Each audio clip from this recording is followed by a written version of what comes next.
High blood pressure is serious.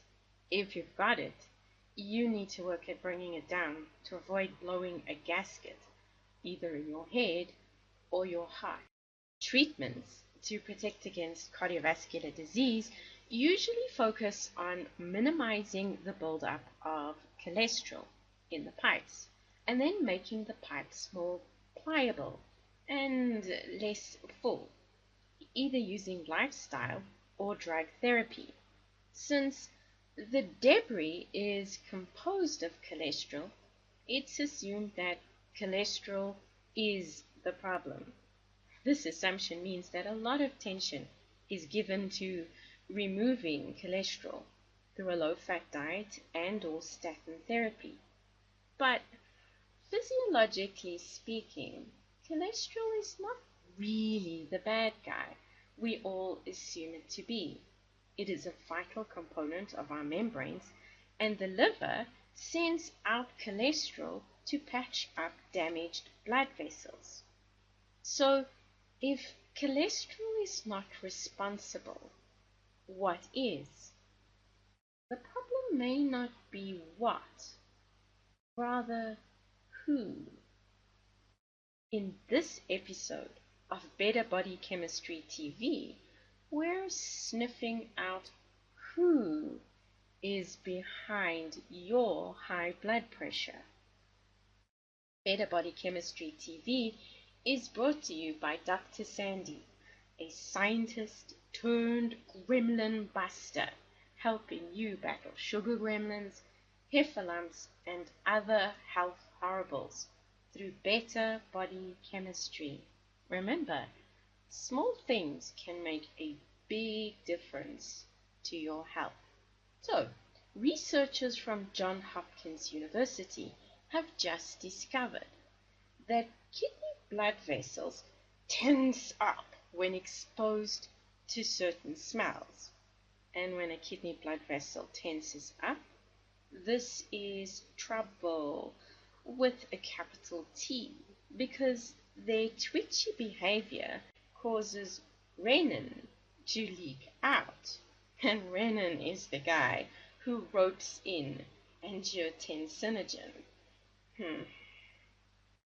Once this protein is in renin's hands, a few tweaks turns the rather innocent angiotensinogen 1 into angiotensinogen 2.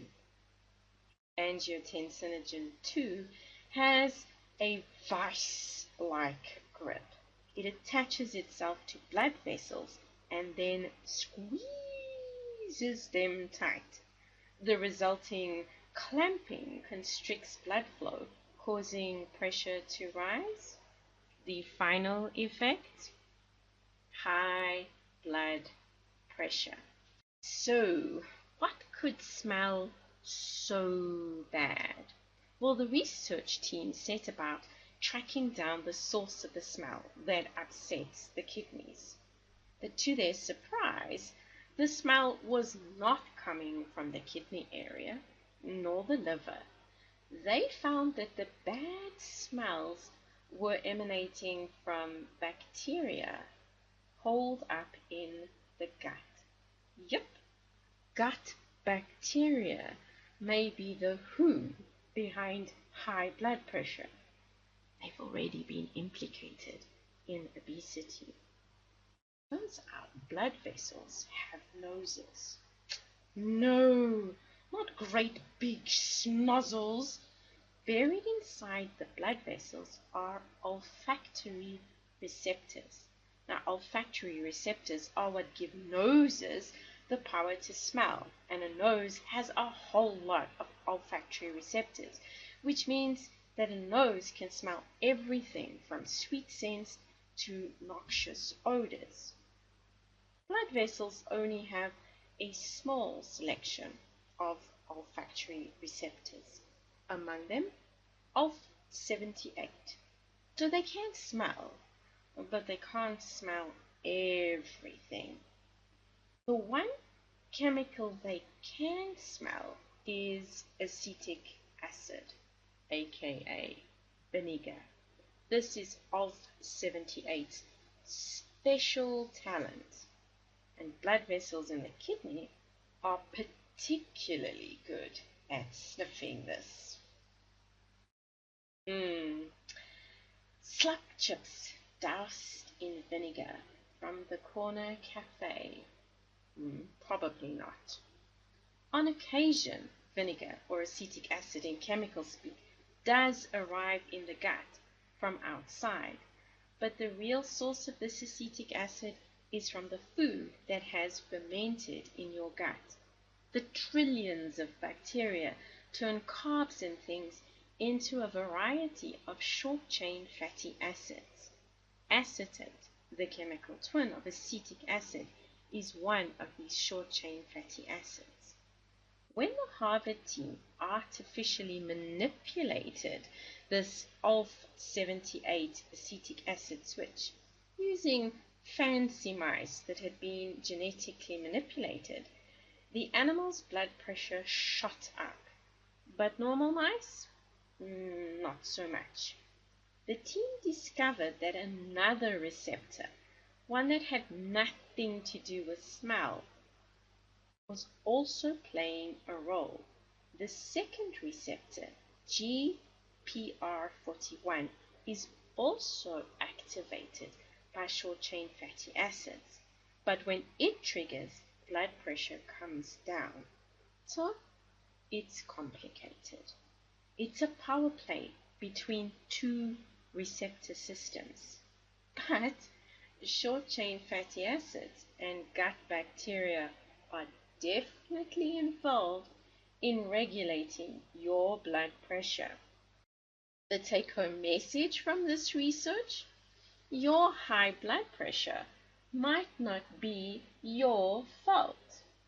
It may have nothing to do with eating too much salt, too much fat, and sitting on the couch too much. It could be due to the fact that you have the wrong bacteria living in your gut. It will probably be a few years before the full story is told.